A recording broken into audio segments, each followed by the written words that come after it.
Your members are in a slightly different situation. They're working, they're getting paid, but they're surrounded by chaos. What does it mean for your business? Right.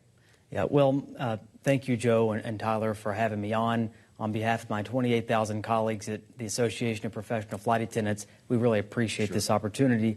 As crew members, our first and most important responsibility is to ensure the safety and security of our passengers. We have 3 million daily travelers in the United States alone, so it's quite a job. And this reckless government shutdown is making that job more difficult and certainly more dangerous. Again, we are privileged enough to work for a private company, so we are still getting paid.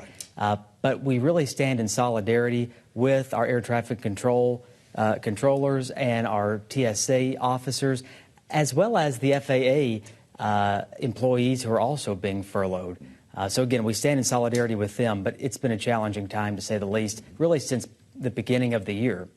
What's morale like among your members? I'm wondering what the conversations are like as we're seeing these disruptions, and if you're concerned about any longer-term impacts. We were talking with the former governor about retirements in these other fields. I'm wondering if you're seeing anything mirrored here when we know that there's so much pressure right now on our air traffic and air flight systems. Right.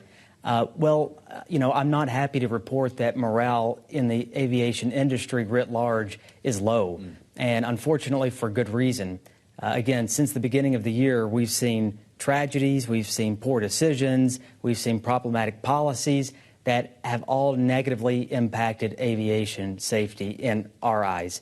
Again, we had the DOGE cuts, which were, a challenge for our industry. We had challenges to collective bargaining rights for our TSA colleagues. And then now we have the longest government shutdown in American history. So it's just compounding factors that have really eroded the morale of our colleagues. And again, I just really want to emphasize that our main priority is the safety and security of the flying public. And again, aviation travel is still the safest form of travel in the United States, but that hasn't been an accident. It was decisive decisions, good policies that went into making that reality, reality that it is that we enjoy now. So now we're concerned that reality may be eroded. We're trying to get a sense of what these capacity cuts mean for the carriers themselves, because they're being tasked with putting together a whole new jigsaw puzzle when it comes to routes and placement of crews, and that's where you come in. How complex is this when you take 4% off today, 1% tomorrow, going to be up to 10% apparently by next Wednesday? Are you shuttling crews around the country? Are they finding themselves with no flights one day and they sit in the hotel? How does that work? Yeah, well, it's the not knowing, right? Yeah. It's the inconsistency, and as you indicate, this is a whole complex web of logistics, sort of a domino effect whenever something goes wrong, which we've seen in years past with weather issues and disruptions and the like. So that is a concern for us. We have crew members, like I said, nearly 30,000 across the country. Every one of our crew bases are among the 40 airports that are being affected by these reductions of flights. So that's an ongoing concern that we have. And again, it's the not knowing. So we can't plan accordingly because we're not sure at what point this will be resolved. Are they finding out what their job is going to be the night before? How quickly are your members getting word on their schedules? Oh, yeah, no, it's happening. Again, the airlines are trying to be proactive, but how do you be proactive in this scenario? It's almost impossible. Sure. So we are having members who are getting their schedules completely changed at the last minute. Which, again, how do you plan for the future? How do you have a family? How do you have a social life when that's the case? But again, our main point of solidarity is with AFGE, with NATCA, the TSA agents and the air traffic control folks who are not being paid right now to do their mission critical work. So again, we really have solidarity with them and send them our support. Just in our remaining moment, you've been on Capitol Hill. Lawmakers are trying to reopen the government, perhaps. Could you give us any sort of indication, insight into what sort of conversations are happening when you are urging lawmakers to reopen the government? Yeah. Well, again, we start with, as I've said before, the safety and security concerns of members of Congress's constituents. Everyone flies now. We're flying at 98% capacity on average on our aircraft.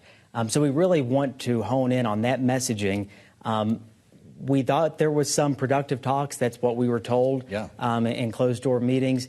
But now we're feeling a little less optimistic, given the talks have, from our understanding, stopped. So again, we're holding out hope that these members of Congress, that the administration officials will do their job, which they were elected to do by the people of their districts, of America, to sit down at the table, come up with a bipartisan resolution that does not strip away access to affordable health care for the most vulnerable Americans in the country in the process. You talked about morale throughout the aviation sector and among flight attendants. I'm sure it's not getting better among passengers, right? This has all led to cascading delays across the country.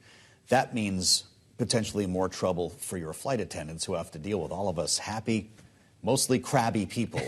Are incidents of conflict increasing on flights because of this? Yes. It's still not where we saw it during COVID, thank God, and hopefully it won't reach that point. But again, it speaks to the fact that this has been, like you said, a cascading effect for not just months, but years now after COVID. So that is a concern. Of course, we want our members to go to work and do their job to their utmost ability and stay safe in the process. So again, we want everyone on board, passengers and crew members alike, to be safe and secure.